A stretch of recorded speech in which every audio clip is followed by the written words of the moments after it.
Hello, all. Welcome to lesson 3.3, the third lesson in our unit on the era of social chains. Since this is the first asynchronous video that I'm recording for you all, I figured now was a good time to remind you that I, over the next few months, will be gradually taking more and more responsibility in the class, leading more and more lessons for you all, till eventually around January, I will be doing most, if not all, of the instruction for our class together. I say that just to say, be patient with me. And also to say, if there is anything that you want to see, if there's anything that you don't want to see, I am a bit of a feedback junkie, and I am open to anything that you think would make your experience better in this class. Please feel free to pull me aside in class.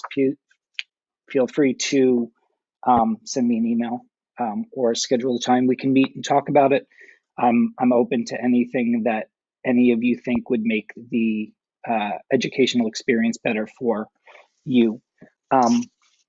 Anyway, this lesson we're going to be looking at social movements in the era of social change. So far in this unit, we've looked at economics, we've looked at the politics. This week, we're going to look specifically at the rise of social movements. I want to emphasize here that the rise of social movements is not separate from economic and political changes that are happening at the time.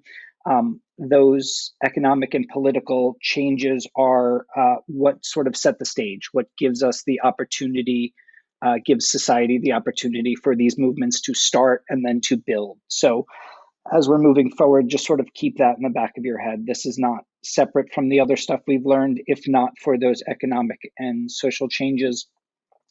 I'm sorry, if not for those economic and political changes, we probably wouldn't be seeing social changes happening in the same way that we do in this period.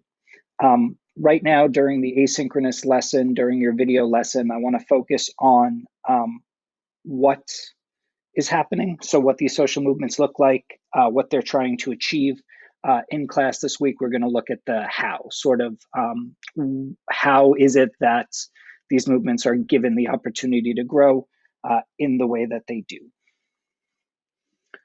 I just wanted to start with this quote. I don't have anything to say here. Take a moment to read it. Just sort of think about it. What does it say? What does it mean? Does it feel right to you? The quote is, resistance can start and happen everywhere and whenever you want. So yeah, take a moment, think about that before we move on. Just sort of internalize it and consider what the quote is trying to say and whether or not you agree with the quote.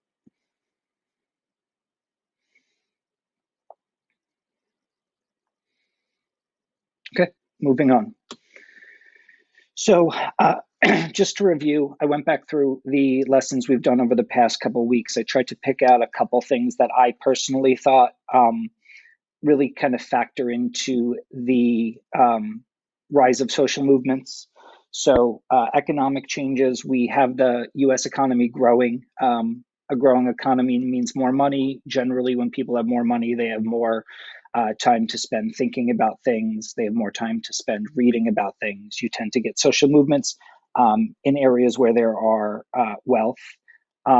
Also, different regions are growing differently. So the other big idea of the economic change is this idea that not everybody is benefiting to the same extent as everybody else. This is pretty consistent with what we've talked about this entire year so far. The idea that when you have differences, when you have some people gaining and some people not gaining, there's room for conflict, and that conflict leads to a whole bunch of things. War being the most obvious one, social changes being another big one. Political changes at this time, we have Andrew Jackson, which we talked about last week, the common man's president. This is a president or a movement that sort of starts to shift away from the elites making all of the political decisions that affect all of the people in this country to people feeling like they have more say, more of an influence in what their lives look like. Because of that, or one of the things that happens during this time is we have voting requirements eased by about 1855, 1856. Pretty much all white men can vote. So they remove white adults can vote, rather. They remove rules about owning property. They remove rules about education. So your average white male adult in this country can vote. We'll look a little bit at how other groups respond to this, but just in general, people are feeling like they have a voice that they perhaps didn't feel like they had earlier in US history. This week, we'll be looking at changes in society. We're going to be looking at social movements. I just wanted to kind of ground us in a common definition of what a social movement is. So a social movement is a group of loosely organized people or organizations striving toward a common goal relating to society or social change. What this means is that social movements are generally not a tightly knit organization of people with a goal. So if you think about something like a political party, which is an organization of people, they tend to be not considered social movements because they are organizations that you agree to enter into and you agree to move toward a common goal with them. Groups like the ACLU, the American Civil Liberties Union, same thing. They are going to not really be considered a social movement because they are in a very organized structure. So when we look at social movements, we're looking at a bunch of people or groups of people that are not formally connected to each other, but just have common goals and start to sort of build up a momentum as something that would resemble an organization, but is not necessarily formally an organization. During this time, we have a lot of social movements. This time being, it's going to start around 1800, but mainly what we're looking at here is say 1820 to 1860. So we finished the era of good feelings.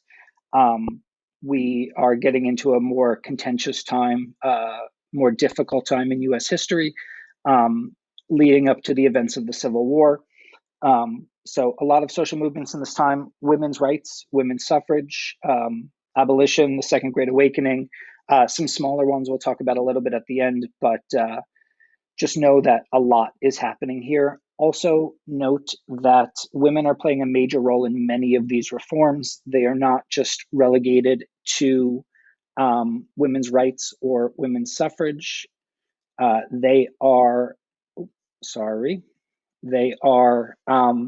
involved in a bunch of what's happening: abolition, prison reform, education reform, temperance, and then obviously the women's suffrage movement. Before we dig into some of the specific groups, just a few ideas I just want to sort of stick in your head as we get started. Much of the way that we picture social movements, much of the way we're taught about social movements, they will reduce movements down into the simplest form.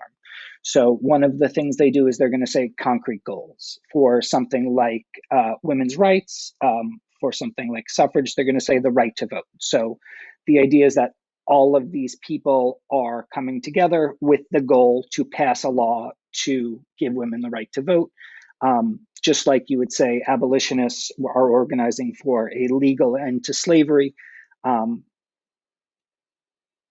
think that that's true. I also think it can be more complicated than that. We'll dig into it a little bit more as we go forward, but just keep in mind that a lot of times we try to think that this is just a bunch of people that are trying to achieve like one goal. Usually it's a legislative goal. And once that's done, that's the only thing they wanted to do. So there's no point in it, in continuing. Who is participating is also something that tends to be oversimplified. So if you picture an abolitionist, you might picture a Black man or a Black woman. If you picture a women's rights advocate at this time, suffragette at this time, they're usually, if you just do a Google search, images of white women. In reality, movements include diverse groups and diverse goals because they're not formal organizations with formal goals. there's a lot of room for variety within these social movements. The first social movement that we're going to look at is the Second Great Awakening. This is probably the earliest of them, mostly because a lot of the other social movements we look at actually came out of things that happened that started in the Second Great Awakening. So the Second Great Awakening is a religious revival. It's the birth of distinctly American religious groups. So you have, I don't know if any of these are familiar to you, but Seventh-day Adventists, Baptists, Shakers, Latter-day Saints. These are all American religious sects or American religious denominations that are coming up around this time. These, while distinct groups, do have some common themes. All of these groups welcome a more diverse set of people than before. So we'll look at the Shakers a little bit, but a lot more women are involved sort of in the day-to-day of these social groups. Rich, poor, things like that. Preachers are more willing to travel. So we did talk about travel in prior weeks, specifically talking about Henry Clay's American system and the building of roads and railroads and canals. We're seeing this sort of bleed into social movements here as preachers become more traveling preachers. So if you picture like the Catholic Church, where people come into the church and the preacher or priest gives a sermon in that space. During this time, you have a lot of traveling preachers that are going around to different places and talking to people. The other idea is that the Second Great Awakening is really centered around the idea that people are responsible for their own salvation. Prior to this, most of what or much of what, especially Christian religions, talked about was you would go to church, you would confess to somebody who was like a level up on to you, a priest usually, and it was through that you achieve salvation, or it was through the grace of God, or it was through something like that. These ideas, the ideas that come about of the Second Great Awakening, are that they are a person makes decisions in their lives, and if they make the right decisions, they will get the thing they want. If you remember earlier in the year, we talked about the yeoman farmer. I think it's a similar idea, right? It's this common idea that exists in America at this time that the extent to which a person succeeds or fails is directly related to what they do, right? So the yeoman farmer, Jefferson's yeoman farmer said, okay, well, if you want to succeed in life, then you grow your own food, you read books at night, you do all of these things to make your life better. Similar idea here is that you are making decisions in your day-to-day life, whether or not to live a good life, whether or not to do the right thing. We'll talk a little bit about what the right thing is in just a minute, but it is the actions that you take that decide your own salvation, not some other factor. One example of what we're talking about here with the Second Great Awakening is the Shakers. Shakers are part of what's called the Restoration Movement. This is a belief that Christianity should be restored. So restoration, restored to a purer form without complicated hierarchies is what I put here, but complications in general. So if you look at the Catholic Church again, for example, what you have here is you have a complicated system of hierarchy. So you have the average Catholic. Above them is a priest. Above the priest is a bishop. Above that is an archbishop. And then above the archbishop is cardinals. And then above the cardinals is popes. So everybody, there's a complicated hierarchy of how powerful or how close to God a person is. Shakers sort of disregarded this idea. They believed that they received messages directly from God. So this is a belief that each individual Shaker, each individual person is being told directly by God how they should or shouldn't behave. They believed in duality. So the idea that God is both a male and a female. This is a big deal because prior to this, much of the Christian religion is the idea that God is a man, which sort of naturally puts women in a subordinate relationship within the church. Because the Shakers don't believe that, there's more of a even footing. Men and women both have the opportunity to participate. Women begin to take larger spiritual roles alongside the men here. These spiritual roles, and the reason we're talking about the Second Great Awakening first, are what push women to end up playing a larger role in other reform movements. So the more active they become in the church, the more active they become outside of the church as well. Shakers focused on pure living, so celibacy, pacifism, later for some of them, abstaining from alcohol. So actually doing things in your day-to-day life that would lead you to, in their eyes, get into heaven or live a good life. Excuse me.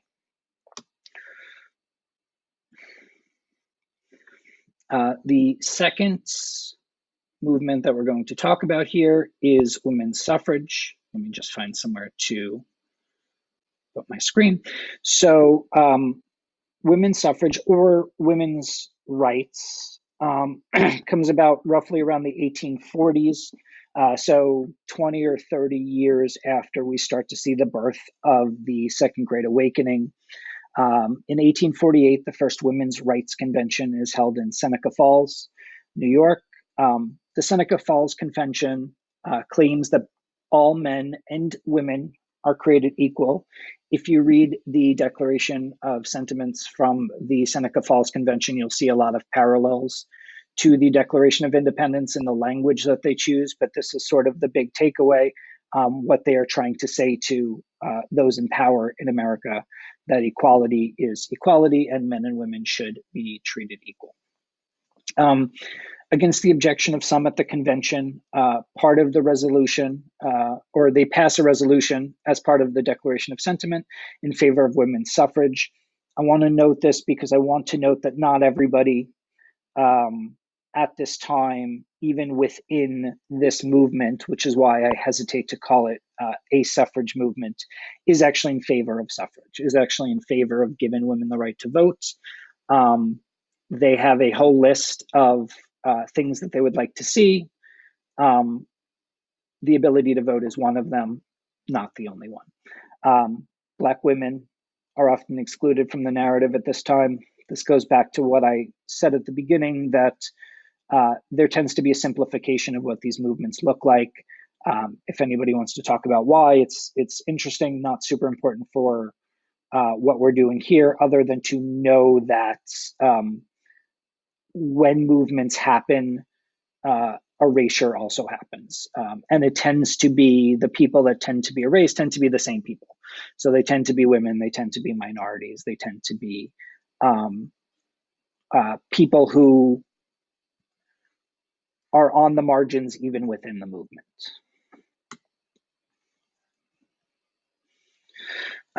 As I was saying, women's rights, not just suffrage. So there are a bunch of things within the Declaration of Sentiments that was released or that was published after or during the Seneca Falls Convention. I just picked a couple random ones. What we're looking at here is we've got women from the Seneca Falls Convention wants equality in the law. They're talking about wealth, religion, general subordination. So generally the idea that they were subordinate or under men within society.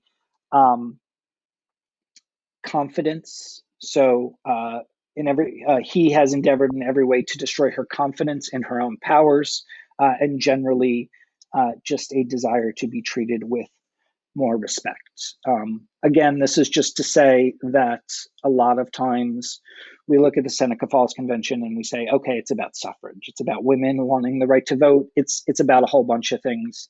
The right to vote is one of them, but there are more.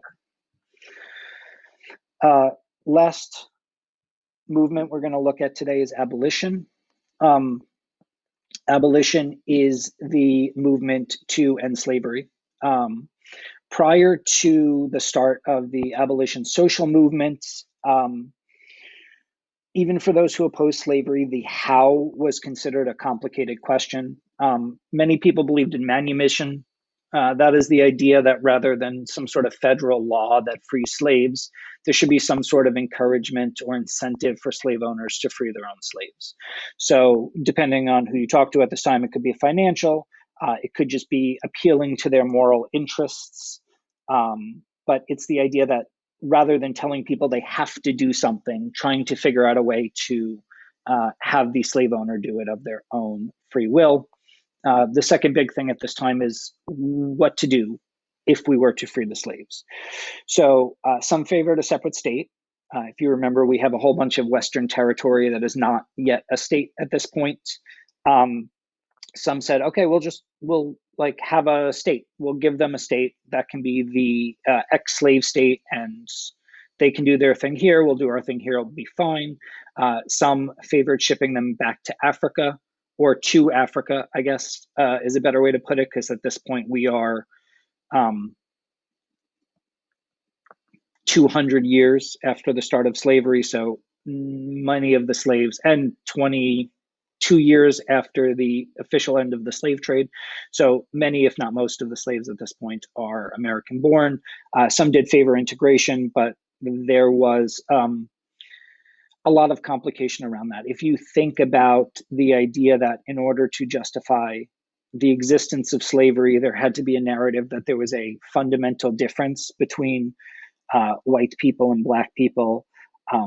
You can sort of understand why some people would say, like, oh, well, even if I want them to be free, if they are different, then can we just all share space together?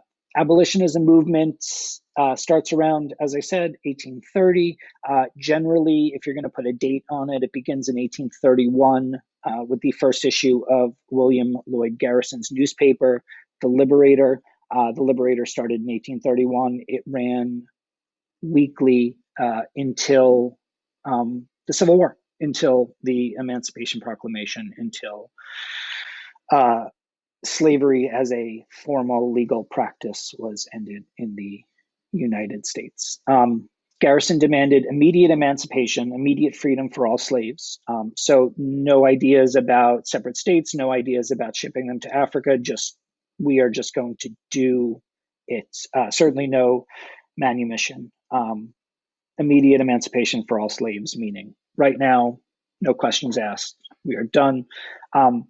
Part of what's happening around this time with newspapers like The Liberator is and speeches and, again, travel around the country as people can move around and talk. You have Black leaders, Frederick Douglass, Sojourner Truth, Harriet Tubman, playing major roles in revealing the truth about slavery. So whereas before you would have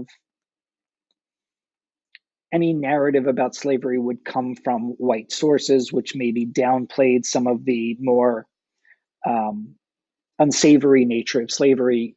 You now have people coming out and talking about what it's actually like to be a slave, what the actual experience of actual slaves look like.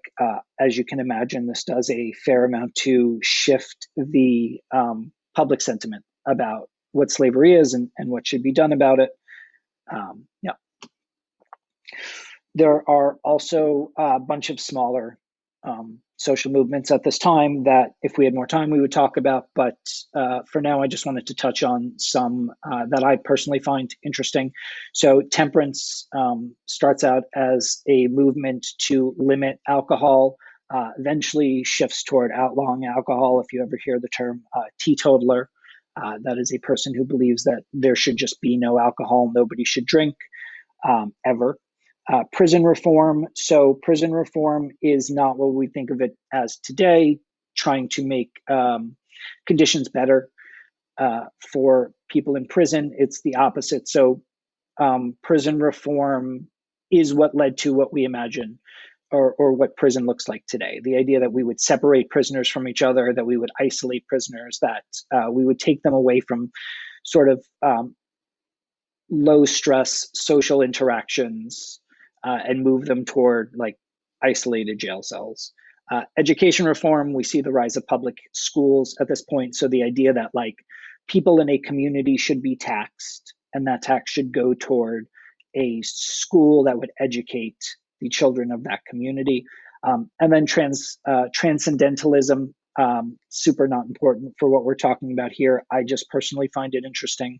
So it's the philosophy based on the idea that people and nature are pure. So you get Ralph Waldo Emerson, you get Henry David Thoreau, you get these writers at this time talking about like, oh, how great it is to get out of the city and live in nature and experience nature and be away from all of the complications of society. The one thing that's interesting about this movement is it does end up, I think, influencing the national parks movement that comes about 50, 60 years after the fact. So the idea that nature is something that should be respected and not just plowed over to build cities and make more money. And that's it. We're done. So we looked at social movements, three major ones. So the Second Great Awakening, the abolition movement, and the women's rights movement. We'll talk more about these in class this week. Again, as I said, I want you to sort of understand what was happening. We're going to talk about the hows and the whys during class this week. Yeah, when you do your viewing guide, just sort of keep that in mind. If you have any ideas, if you have any questions, any curiosities, reach out. More than happy to go over these things with you. If not, you are all set, and I will see you in class this week.